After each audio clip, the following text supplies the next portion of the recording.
नमस्कार मंडळी. तर आज मी रिंगणात घेतले लग्नाच्या वेळेस अपेक्षा मांडणाऱ्या पोरींना. होय रे, तुमच्या अपेक्षा जरा जमिनीवरच राहू द्या ना. पार अशा लगे आभाळालाच नेऊन टेकवल्यात. नाही, नवरदेव पुण्यालाच राहणारा पाहिजे, त्याला 10 लाखाचं पॅकेजच पाहिजे, त्याचा तिथं स्वतःचा फ्लॅट पाहिजे, त्याला स्वतःची 4 व्हीलर पाहिजे. काय काय लावलंय काय म्हणायले मी. तुम्हाला खांद्यावर घेतलं तर तुम्ही डोसक्यावरच बसायले.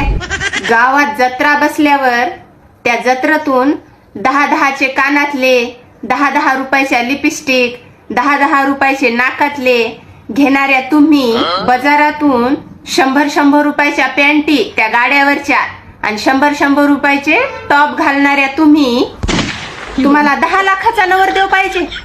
पुन्हा असं बी नाही बॉ की तुम्ही लय शिकलेले आहात.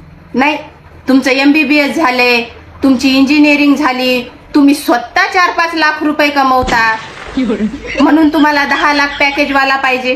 तुम्ही स्वतः गावातल्या शाळेवर कॉप्या करून करून 10वी 12वी कशी बशी काढली आणि तुम्हाला 10 लाख पगारीवाला नवरदेव पाहिजे. अरे, शिकलेल्या पोरीला करू द्या 10 लाख पगारीवाल्याची अपेक्षा, पण तुम्ही तरी आमच्या शेतकऱ्याच्या पदरात जा ना. पण नाही, तुम्हाला तर 10 लाखावाला पाहिजे. ते पोरं स्वतः मेहनत करून करून मरायले, तर ओव्हर टाइम करायले तर घर चालवण्यासाठी, आणि तुमच्या अपेक्षा संपन्न झाल्यात. तुमचे चेहरे 10 रुपयाच्या गोबीच्या गड्ड्यासारखे आणि अपेक्षा तुमच्या 10 लाखाच्या. सुधरा रे.